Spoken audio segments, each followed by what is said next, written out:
Bienvenidos a todos.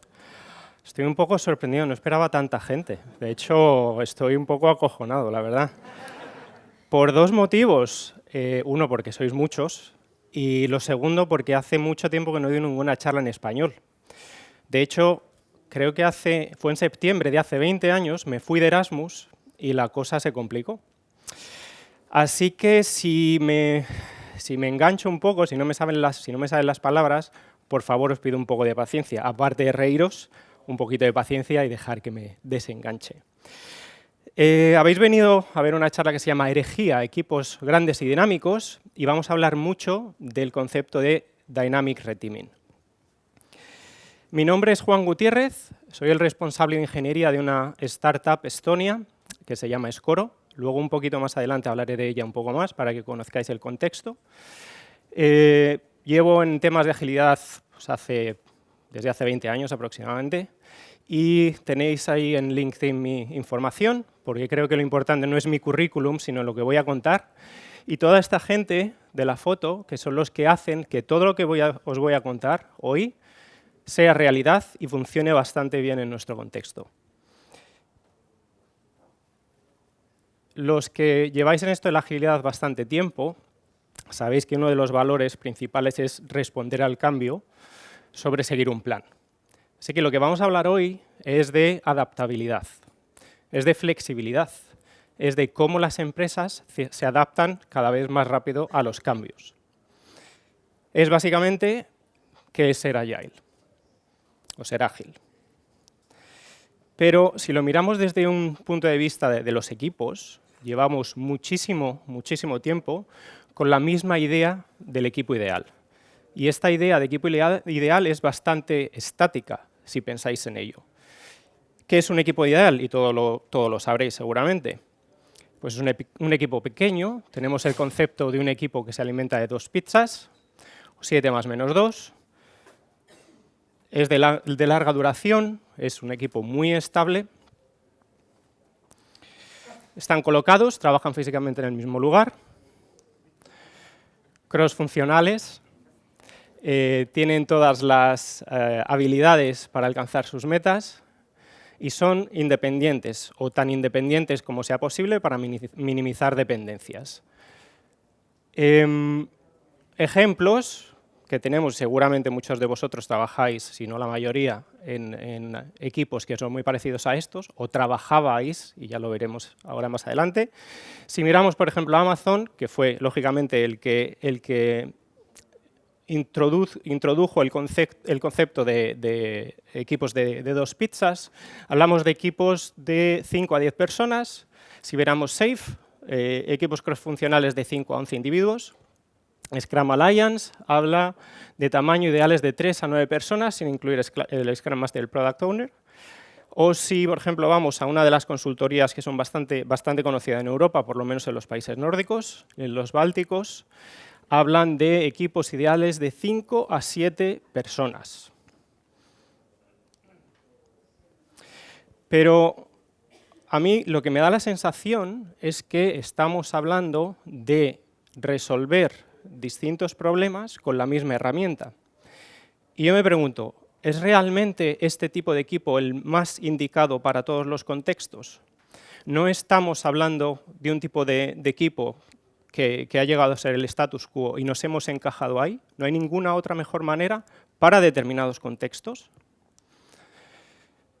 Pero antes de ir más adelante, vamos a ver un poquito más sobre equipos. ¿Por qué este tipo de equipo ha llegado a ser el status quo? Me quiero concentrar en dos cosas. Una es el tamaño, 7 más menos 2. ¿Por qué? Primero por el efecto Ringelmann, que dice muy rápidamente que una vez que pasamos cierto tamaño del equipo, hay bastante riesgo de que la performance, efectividad del equipo se reduzca porque hay ciertas personas que no lo hagan tan bien. Luego tenemos el número mágico 7 más menos 2, de ahí el título de la transparencia, que habla de la memoria a corto plazo y de cuál es la capacidad que tenemos de recordar cierto número de elementos, que son 7. Y eso está bastante enlazado con las líneas de comunicación. Cuantas más personas hay en el equipo, la comunicación se vuelve más compleja. ¿Y por qué estables? Primero, por el sentido de pertenencia. Todos nosotros nos gusta formar parte de un grupo o de varios grupos. Un ejemplo, la comunidad Agile Spain. Otro ejemplo, el equipo de desarrollo donde estáis.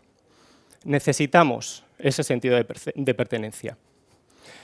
Por la confianza, cuanto más trabajas con una persona, más la conoces, más establece esa confianza. Y eso nos lleva a tener equipos que son más predecibles. Cuanto más tiempo trabajamos juntos, más sabemos de lo que somos capaces. Y por el modelo de Tuckman, que seguramente todos lo conocéis, el de forming, storming, norming, performing, ¿verdad? Vale. Y aún así, yo llego a este punto y me pongo a pensar, pero ¿es realmente cierto esto en todos los contextos? Me lo sigo preguntando. ¿No pueden pasar cosas, no podemos aprender cosas en otros contextos que nos hagan pensar si esto es realmente así o no?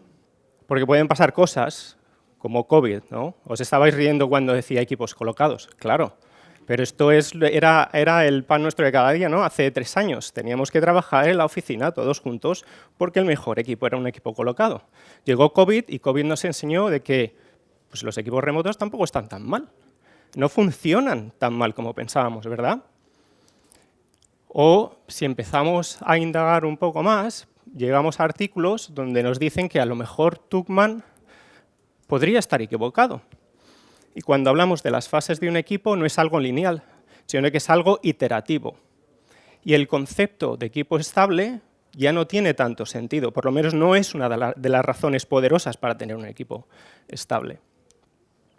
De hecho, si indagamos un poco más en temas de agilismo, hemos visto en el pasado ya varios indicios de intentos de hacer equipos más y más dinámicos. Un ejemplo, Fast Agile, que habla de los equipos Scrum fluidos. No sé si habéis escuchado esto. Básicamente, cuando tenemos una iteración, en vez de tener el mismo equipo, los equipos se forman para alcanzar los objetivos de esa iteración. Podéis leer más sobre el tema. Y otra muy parecida son los Dynamic Feature Teams. Si os acordáis de la presentación de Basbode que estaba hablando de Feature Teams y os acordáis del backlog y la explicación de que ahora este elemento, el equipo, va básicamente a empezar a trabajar en él, ¿no? Coger ese concepto y en vez de decir el equipo, decimos ese grupo de personas van a crear un nuevo equipo para sacar este ítem adelante. ¿Okay? Dinámico, los equipos van cambiando. Y luego tenemos 2 libros, que si no los habéis leído, os los recomiendo encarecidamente. Uno es Dynamic Reteaming, que habla de este concepto de Dynamic Reteaming, el cual básicamente dice que cambiar los equipos no está tan mal. De hecho, pues, es beneficioso, o puede ser beneficioso. Y bueno, ya justamente antes de esta charla habéis estado hablando de Team Topologies, donde habla básicamente de diferentes tipos de equipos dependiendo del contexto, ¿no? Muy bien. Lo que quiero presentaros hoy es un método que llamamos bases y misiones y que fue creado en PyDrive en 2018. Y básicamente lleva el concepto de Dynamic Reteaming al extremo. Y coge básicamente o intenta encajar lo que hemos hablado de tipos de equipos estáticos y equipos pequeños, cogiendo básicamente los beneficios que conlleva eso en una situación bastante distinta, con equipos más grandes e internamente siendo muy dinámicos. Y lo vamos a ver un poquito más en detalle. Os he dejado los enlaces, porque no, en 40 minutos, en 30 minutos no puedo ir en profundidad, para que leáis, porque al fin y al cabo, como se dice, devil is on details, ¿no? En los detalles es donde está la chicha del asunto. ¿Qué es una base? Una base es un equipo grande, y estamos hablando de 10 a 40 personas, y hablo de personas, no hablo de desarrolladores. Es una estructura estática, pero abierta. ¿Qué quiere decir abierta en este sentido? Lo que quiere decir es que aunque la gente esté en ese equipo, es muy normal contribuir en misiones de otros equipos. Y luego veréis lo que son las misiones. Si recordáis también a Bas Bode en el keynote, él hablaba de que eventualmente es posible que, según las necesidades, alguien del equipo pueda ir a otro equipo porque sea necesario. Pero hablamos de excepciones. Aquí no hablamos de excepciones, sino que hablamos de la normalidad. Dan sentido de pertenencia. Si os acordáis antes, cuando hablábamos de un equipo pequeño, una de las razones fundamentales era ese sentido de pertenencia. Esto no se va a ningún sitio, lo único es que lo extrapolamos a un nivel un poco más alto. El sentido de pertenencia sigue estando ahí, sigues perteneciendo a un grupo, pero ese grupo es más grande. Son equipos autónomos, o tan autónomos como sea posible, crossfuncionales, y lo más importante es que tienen subestructuras o subequipos dinámicos, que son los que cambian todo el tiempo. Y tenemos dos tipos, tenemos la lanzadera y tenemos los equipos de misiones. Si cogemos, básicamente, en un determinado momento una base, sería algo así. Tendríamos la lanzadera y tendríamos, por ejemplo, en este caso, 3 misiones en paralelo. Como veis, cada color de los puntos son roles distintos y los roles son rotativos, se van cambiando, ¿no? Por ejemplo, toda la lanzadera de las misiones tienen un rol de capitán, que es el responsable de ese subequipo temporalmente, y cualquiera puede coger ese rol. Voy a hablar un poquito más adelante sobre ello. ¿Qué es la lanzadera? La lanzadera tiene un enfoque muy reactivo. Se enfoca en mantenimiento, soporte, arreglo de bugs, pequeñas mejoras, tanto si son técnicas como si son de producto. Algo que se puede hacer en un corto periodo de tiempo, en un par de días, por ejemplo. La lanzadera, como es responsable del mantenimiento, acepta o rechaza el aterrizaje de las misiones. ¿Qué quiere decir esto? Que si una misión ha terminado pero no alcanza la calidad ¿cómo se dice ahora?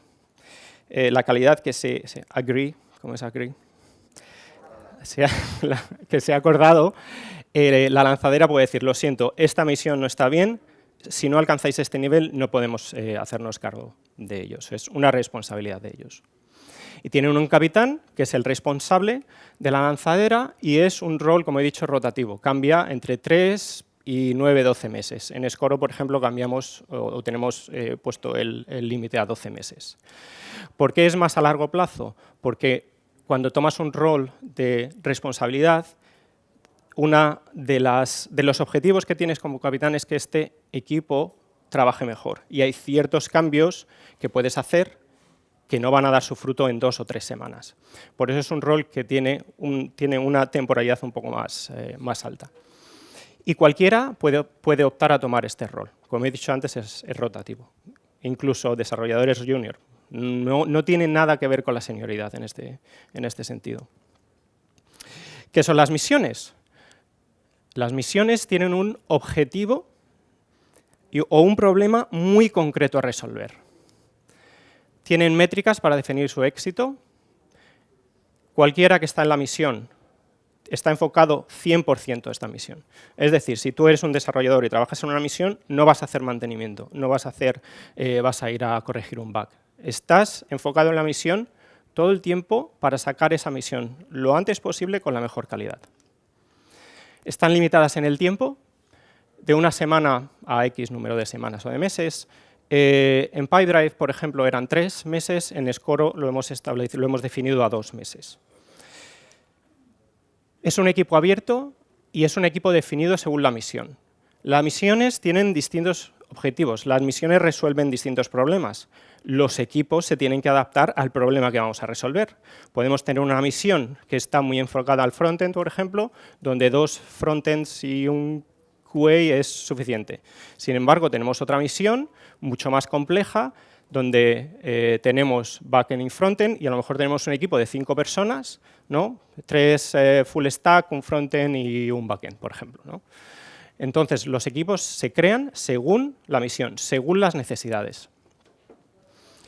Tenemos un product manager, un capitán de misión y la tripulación, y el capitán, que es el responsable, es un rol, cualquiera lo puede tomar, define cuál es el equipo necesario, si son 5 o 3 personas, qué tipo de roles son requeridos, y si hay más gente que quiere participar en esa misión de realmente las posiciones que están disponibles en esa misión, es el responsable de elegir el equipo para esa misión.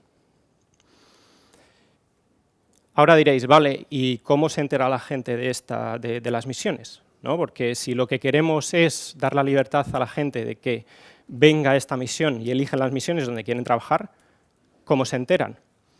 Pues en casi todas las empresas donde se utiliza este método está el Pitching Event. Por ejemplo, en Pipedrive se llamaba Pitching Tuesday. Todos los martes de 4 a 5 nos reuníamos todos en una sala bastante grande y básicamente se hacían los pitching de las misiones, ¿no? Iba alguien y presentaba durante 5 minutos la misión, el objetivo de la misión, por qué era muy importante para la empresa, qué se necesitaba, cuál era el timeline aproximado, etcétera, etcétera. O, por ejemplo, en algún canal de comunicación, en Slack, por ejemplo, es donde lo hacemos nosotros en Escoro. Un ejemplo, tenemos la misión, ¿no? Es para mejorar la usabilidad de una determinada área. Cuando empieza, una duración estimada a muy alto nivel, quién es el Product Manager, el capitán, y tenemos la tripulación, ¿no? Y de la tripulación tenemos el capitán, que es un desarrollador, tenemos un QA, y hay 2 posiciones que están abiertas, ¿vale? Y lo que se hace es, bueno, ¿quién está interesado en trabajar en esta misión? ¿A quién realmente le apetece? ¿Quién tiene la pasión por solucionar este problema? Como veis, tiene un objetivo muy claro, tiene básicamente unas métricas, ¿no? ¿Qué queremos alcanzar en el periodo de tiempo que lo queremos alcanzar? ¿Por qué es importante? Y ¿no? Pues algo así, el típico pitching, ¿no? Estamos buscando a gente, ¿cómo se dice?, con mucho coraje, que le gusta este problema para resolverlo y a quien le gustaría participar, ¿no? Algo así se hace pues, normalmente unas 2 semanas antes de la fecha de inicio, ¿no? Para dar tiempo a la gente a que pueda colaborar o a mostrar su interés por la misión. Vamos a seguir. Yo creo que esta es la transparencia más importante de toda la presentación, porque es la que os va a dejar claro cómo funciona esto en realidad. Una base está formada por distintos roles, ¿vale? Los tenéis ahí a la izquierda, y tenemos la estructura inicial, ¿no? Todo el mundo está en la base. Si no hay misiones, todo el mundo está en la lanzadera. Pero en este caso vamos a empezar desde otro inicio un poco más real.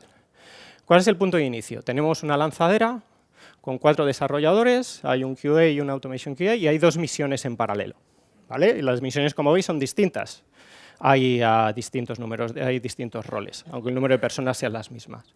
Imaginemos que después de un mes, han pasado un mes, la primera misión finaliza, ¿vale? Todo el mundo vuelve a la lanzadera. ¿Qué es lo que pasa en este sentido?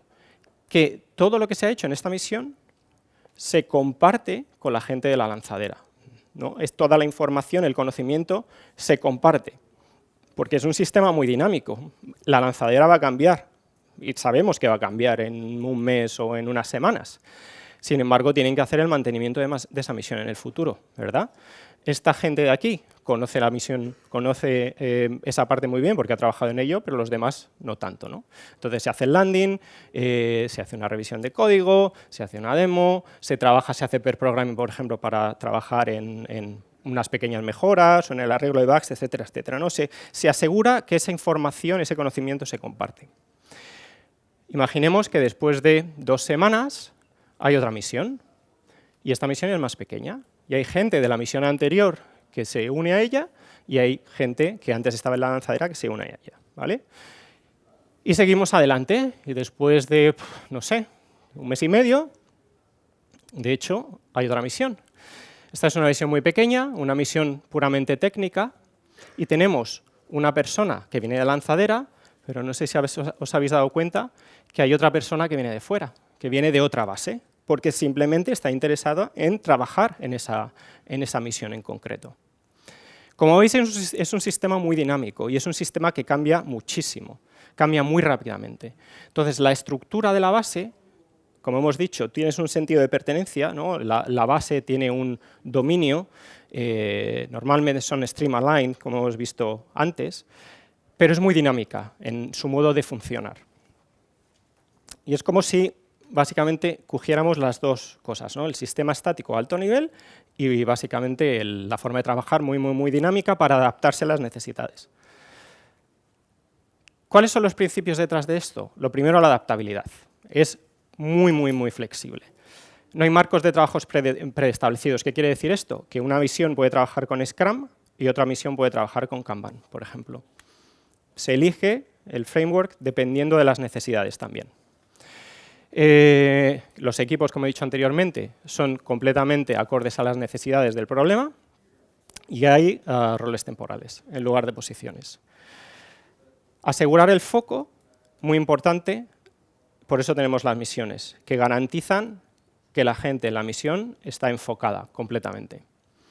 Compartir el conocimiento, maximizar el aprendizaje, que es algo fundamental para ser adaptable. Y la posibilidad de elección, dar la oportunidad a la gente de trabajar en lo que realmente se sienten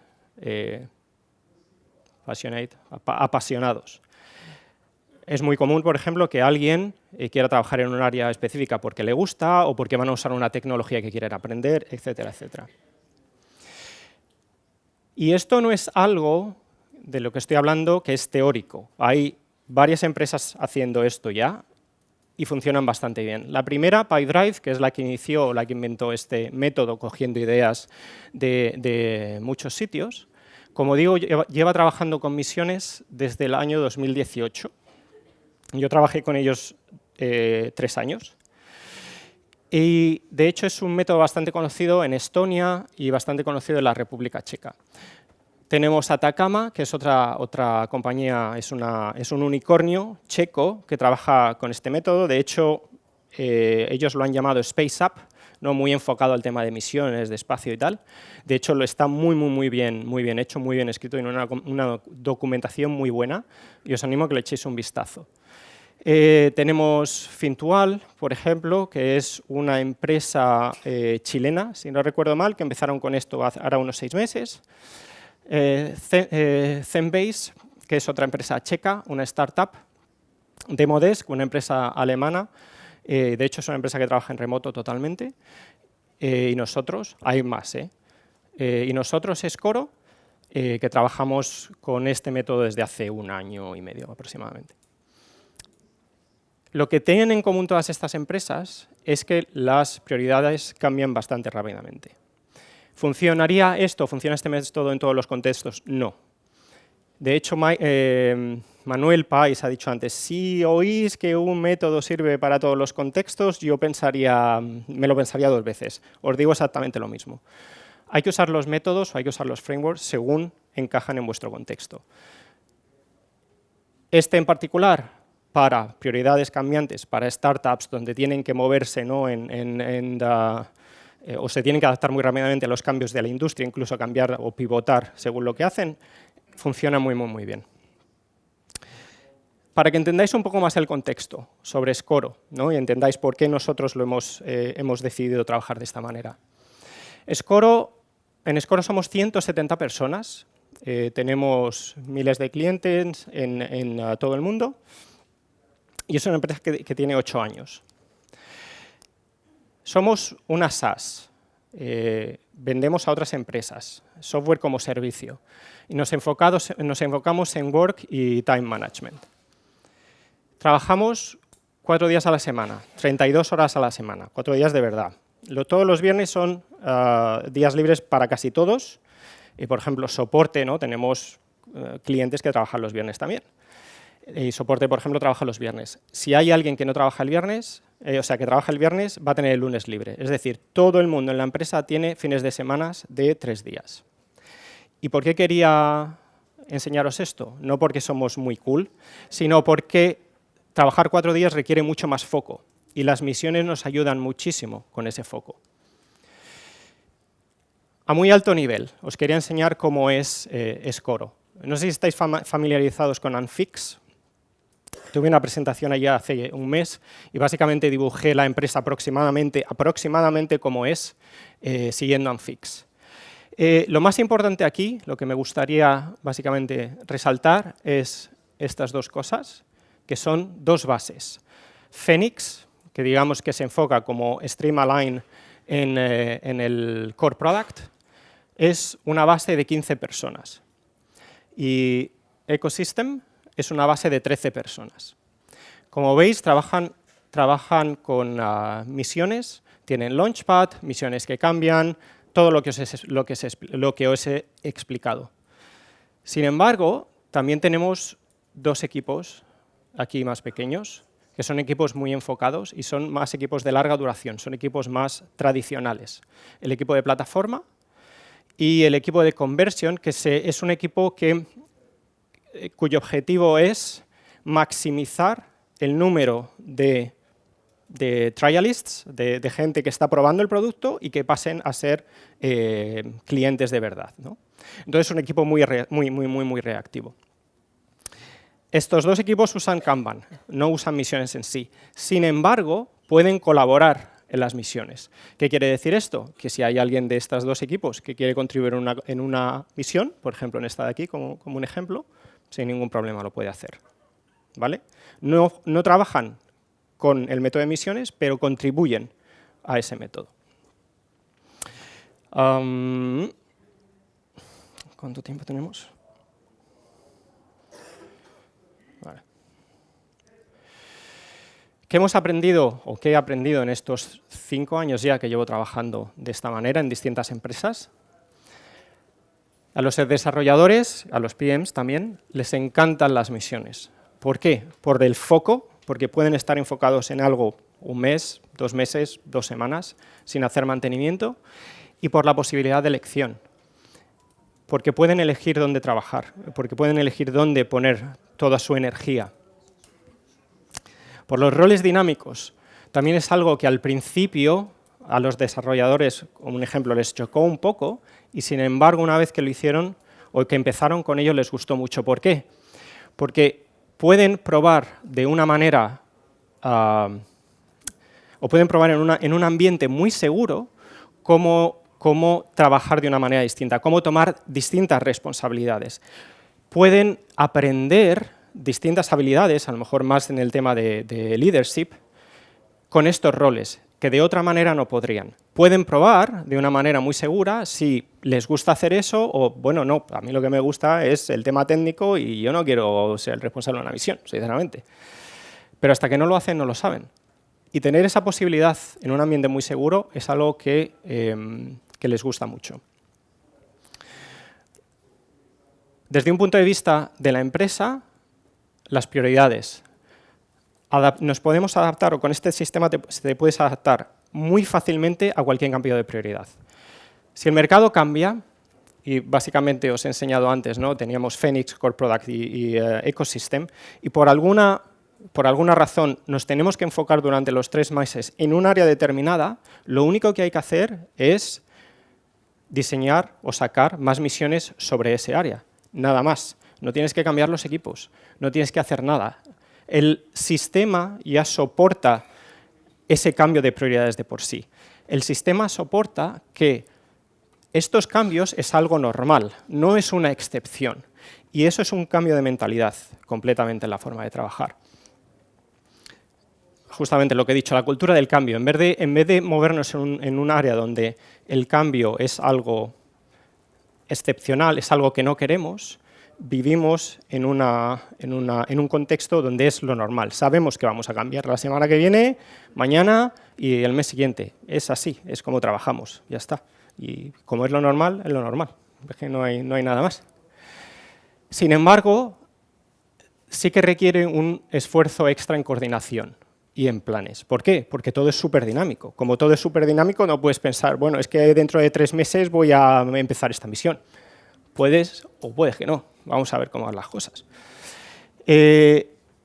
Aunque pongas más esfuerzo, sí que es verdad que como estás enfocado ya a planificar de una manera en el que vas a cambiar seguramente, tus planes ya están adaptados. Entonces, trabajas, digamos que tu mentalidad ya está enfocada a ese tipo de forma de trabajar.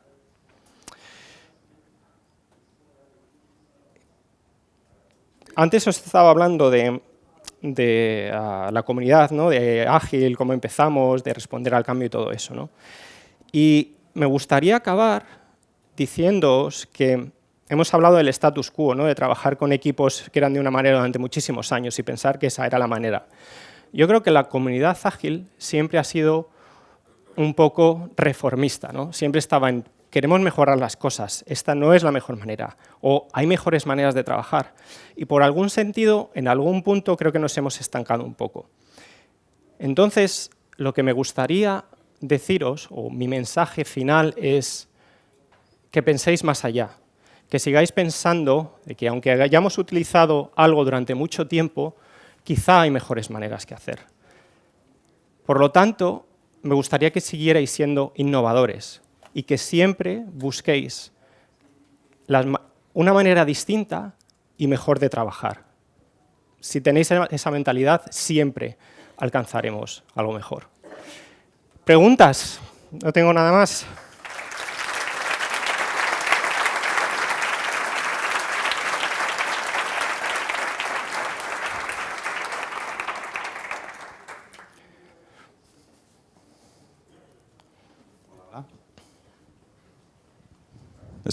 Sí, bien. ¿Qué tal? Hola. Hola. Pablo de Caleidos. 2 preguntas rápidas. Lo has comentado al principio, pues muy de pasada. ¿La lanzadera es capaz de aceptar o rechazar una misión? Sí.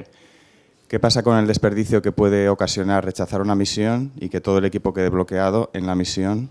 O sea, esa fragmentación interna, ¿no? de asignación. Primera pregunta. Los rechazos. Y luego, cuando no hay tripulación para una misión, aunque se intente hacer con la mayor antelación, ¿qué frustración puede generar eso o qué cambio de planes pide? Sobre la primera, es una decisión. En ese punto hay que tomar una decisión. La misión no, digamos que no tiene la calidad que debería tener, ¿no? Y el Launchpad, la lanzadera, no quiere aceptar esa misión.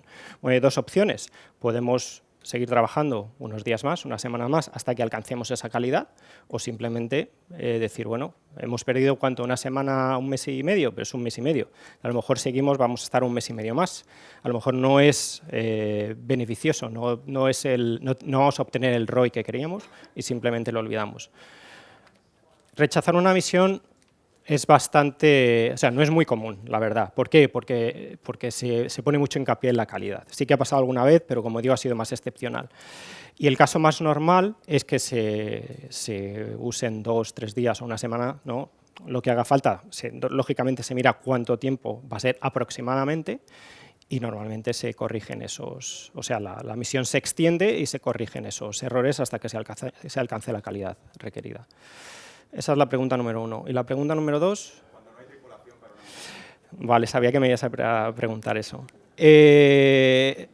También es muy excepcional. De hecho, en 5 años lo he visto pasar una vez. ¿Por qué? Porque al final ese sentido de pertenencia hace que la gente, aunque quiera trabajar en algo más, tienen esa responsabilidad, ¿no? Entonces ven, bueno, hay esta misión disponible, no es lo que más me gustaría trabajar en esa otra, pero esa otra está completa, pero joder, soy un profesional, ¿no? A mí me pagan por esto al final, pues voy a trabajar en esta. Cuando ha pasado excepcionalmente, de hecho, esa misión se canceló, de hecho, que es muy interesante, porque al final vimos que era una misión que no era tan importante como parecía, ¿no? Y se canceló. Pero en 5 años, ya te digo, creo que ha pasado 1 o 2 veces como mucho. ¿Te ¿Has contestado bien? ¿Suficiente? Vale. En la simulación que has hecho de cómo se distribuía la gente en la lanzadera y en las misiones, en las propias misiones me ha parecido que también se cumplía lo de que no eran 7 más menos 2. O sea, es ese mismo concepto de no hacer inicial, de no hacer equipos demasiado grandes, ¿lo aplicáis a las misiones? ¿Las misiones tienen algún tipo recomendado de límite de personas? No tienen límite y es curioso que lo digas, pero sí que es verdad. Nunca suelen ser misiones muy grandes.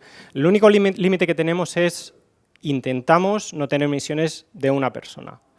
y se cumple en el 99% de los casos. Es muy excepcional que haya una misión de una persona. Como mínimo son 2. En el nivel alto no hay límites, pero por alguna razón, como estamos hablando más de misiones, ¿no?, que son de 2 meses y tal, intentamos, si es algo más largo, lo intentamos básicamente dividir, ¿no?, en 2 meses como mucho. La complejidad no es tan alta y nunca hemos tenido casos de una misión que necesite 10 personas. Y eso también me lleva a un punto, y es que antes, cuando estaba hablando del 7 más menos 2, ¿no?, y hay muchas razones para ello, tal, y hemos visto los beneficios, al final lo que pasa en este caso es que estamos combinando las dos cosas. Tenemos un equipo grande que nos da esa estructura y nos da esa estabilidad, pero en el día a día, en realidad, estamos trabajando con equipos más pequeños, con lo que, por ejemplo, la complejidad de comunicación, de hablar con 30 personas, no está realmente ahí, porque tu equipo en el día a día a lo mejor son 4. Entonces es como la combinación un poco de lo mejor de los dos mundos.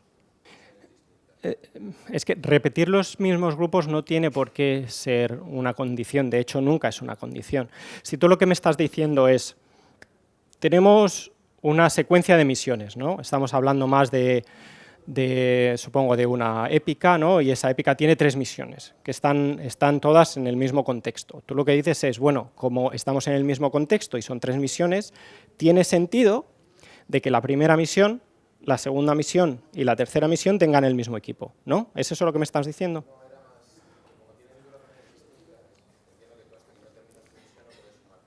Correcto.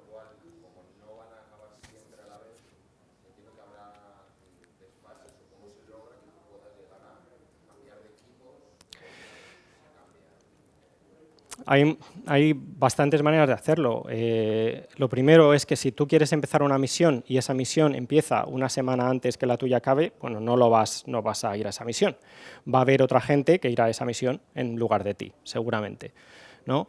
Si, por ejemplo, se ve, y es lo que estaba diciendo antes de la coordinación y tal, ¿no?, de que queremos empezar 3 misiones, pero es que 3 misiones requerirían 20 personas y en realidad tenemos 15 personas disponibles. Bueno, pues entonces está claro que no podemos empezar esa misión, ¿no? Habrá alguna misión que se tenga que posponer o se tenga que cancelar. Lógicamente no puedes intentar tener más personas trabajando o haciendo algo de las que realmente tienes, ¿no?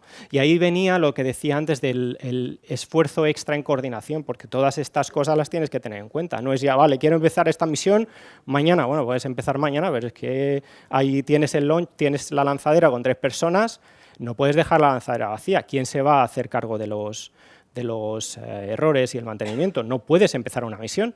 Bueno, pues entonces miras cómo es básicamente aproximadamente el calendario de otras misiones y esa misión entonces empezará después de que otra de las misiones, ¿cómo se dice?, aterrice. ¿Vale?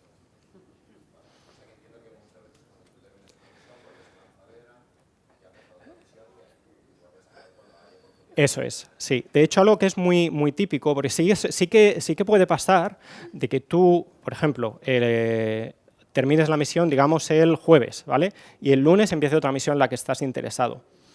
Imaginemos que esa misión son 3 personas. Si esas 3 personas directamente, cuando acaban el jueves, el lunes se van a una misión, hostia, es un problemilla, ¿no?, para el Launchpad, se va a comer un marrón que no veas. Hay muchas maneras de gestionar eso, ¿vale? Por ejemplo, nosotros lo que hacemos es que al menos una persona de la misión se tiene que quedar en Launchpad. Y otra cosa que no he comentado antes, pero es muy importante, es que todo esto es muy rotativo, ¿no? Una de las preguntas que normalmente me hacen es, vale, ¿y si hay un desarrollador que solo quiere hacer misiones porque no le gusta hacer mantenimiento? Puede pasar, pero nosotros sí que buscamos esa rotación. Entonces, lo que vemos a diario es que hay gente que le gusta estar más en Launchpad, hay gente que le gusta estar en misiones, pero al final acaban rotando. Es decir, que la gente que tiende a estar en misiones aún así va a pasar bastante tiempo o cierto tiempo en la lanzadera. ¿Por qué? Porque ellos están haciendo código y también lo tienen que mantener. Si no mantienes tu propio código, sabemos que la cosa no va a ir muy bien, ¿vale? Y de ahí toda esta rotación. No sé. Sí. ¿Quién tiene el micrófono? Yo tengo el micrófono. Ah, vale. Hola, no, lo que quería preguntar, que bueno, ahora has estado hablando un poquito, es quién se gestiona todo esto de las misiones. Sí. Entonces, bueno, cómo crecen, si esta autoorganización que dices, cómo se lleva a cabo. ¿A nivel global o a nivel de base? Vale, las dos. A nivel de base, no lo he hablado, pero tenemos esta gente aquí, que es el Engineering Manager y Group Product Manager o Head of Product, o como quieras decirlo, ¿no? Estos son los responsables de la base a más alto nivel y es básicamente los que decía más que llevan el tema de asegurar que la base funciona bien, la coordinación que decimos, ¿no? Cómo va más o menos los planes, qué es lo que queremos hacer, qué es lo más importante, prioridades y tal. A nivel más global, ¿no? Si ya hablamos de todas estos, de las dos cosas o de todo, básicamente hay un responsable o hay una, digamos, una coordinación entre todas las bases y se miran a las prioridades a nivel más global, no solamente a nivel de tribu. Y ahí es donde se hace básicamente la decisión de que, bueno, ahora, desde el punto de vista de la empresa, no queremos que este trabajo sea igualitario, porque vemos que desde el tema comercial, por ejemplo, este tiene más prioridad. Bueno, pues si hay una lista de misiones que tenemos aquí, se van a dar prioridad más a estas de aquí, vamos a tener más misiones que básicamente estén enfocadas en este. Y eso se hace con una coordinación entre esta gente de aquí. ¿Vale? Hola, yo era una pregunta, ¿se me oye? Sí, ¿no? Vale, entiendo que en la lanzadera siempre tenéis un porcentaje de gente según el tipo de proyecto, es decir, reserváis espacio para mantenimiento. Sí. Entonces, ¿cómo fluye esa formación a todo el equipo? Es decir, has dicho que se acaba una misión, dais una formación y demás, pero ¿cómo lográis que cualquier miembro de la lanzadera gestione cualquier bug o mantenimiento pequeño de cualquiera de las misiones, ¿no? Porque por mi experiencia la realidad es que los equipos de desarrollo siempre cogen tareas de las que han desarrollado normalmente. Entonces, ¿cómo lideráis que no vayan a su misión, sino a cualquier parte del proyecto? Es que cuando hablas de sumisión, para mí ese concepto no lo logro entender. ¿Qué quieres decir con sumisión? Antes. O sea, en la misión que han estado participando, por ejemplo, hay un equipo con foco, ¿no?, en una misión Sí. concreta. Sí. Se acaba esa misión y pasa esa misión a lanzadera, Sí. a mantenimiento. Sí. Entiendo que cualquier miembro de la lanzadera debería poder resolver un bug de esa misión, independientemente que estuviera trabajando en ella o no. ¿Cómo lográis hacer esa transición y que funcione? Vale, he hablado de ello bastante de pasada. Lo que he dicho antes es que cuando se hace, cuando aterriza la misión, ¿no?, se hace un code review, por ejemplo, se hace una demo y todo eso. También he dicho que se suele hacer bastante pair programming, ¿no?, con los primeros errores que vienen o con las pequeñas funcionalidades que se van a hacer en ese código que se ha tocado antes, ¿no? Este pair programming se suele hacer con una persona que ha venido de la misión y con alguien que estaba ahí en Launchpad. Y con eso, básicamente, lo que logramos es que ese conocimiento se vaya distribuyendo o se vaya expandiendo en la lanzadera. También lo que he dicho antes es que nosotros, por lo menos, lo que hacemos es que al menos una persona de esa misión se quede en la lanzadera, que no pueda ir directamente a otra misión. Y eso lo que garantiza es que haya una persona que sepa más de ese área y pueda, básicamente, ¿cómo se dice?, expandir o distribuir el conocimiento. Muchas gracias. Perdón. Buenas, yo tengo una pregunta también. ¿Dónde está? Ay, perdón. Bueno, la mía es referente a las ceremonias y, Sí. y luego el alineamiento. Las ceremonias es que cada misión o cada equipo que está tiene su propia daily y su propia retro. Sí. ¿Qué ceremonias hacéis? Y luego si Eh, hacéis alguna de alineamiento durante a lo mejor durante 2 meses que dura la misión, Sí. para saber qué está pasando en las demás misiones, Sí. etc. Como he dicho, el framework, el modo de trabajo es completamente, ¿cómo se dice? Up to. Lo deciden las misiones, lo deciden los equipos de las misiones. Lo único que es obligatorio es una retrospectiva al final de la misión. Eso es lo único. Si hacen dailies o no hacen dailies, depende de la misión. Si tienes una misión de 2 semanas y hay 2 desarrolladores, pues a lo mejor una daily no hace falta, ¿vale? Si hay 5 desarrolladores y es 2 meses, pues a lo mejor sí. Entonces, retrospectiva, seguro. Lo demás, según el contexto, ¿vale? ¿Ya se acabó? ¿Puedo terminar la frase? Sí. Ay, perdón. Decías de coordinación, ¿no? Sí que tenemos de vez en cuando, no sé, una vez al mes normalmente, una reunión donde toda la base va junta y hablamos más de las misiones, cómo va la cosa, se hace transferencia y tal. Y también lo que suele pasar es que el capitán de la misión y el capitán de Launchpad pueden tener reuniones para ver cómo va la cosa, ¿no? De hecho, algunas code reviews en mitad de la misión a veces lo hace el Launchpad también para adelantarse a cuando esa misión aterrice, por ejemplo. Y yo voy a estar aquí hasta el final del día. Si tenéis cualquier pregunta, yo encantado, ¿eh? He dejado tiempo para preguntas porque siempre hay muchas preguntas, así que gracias.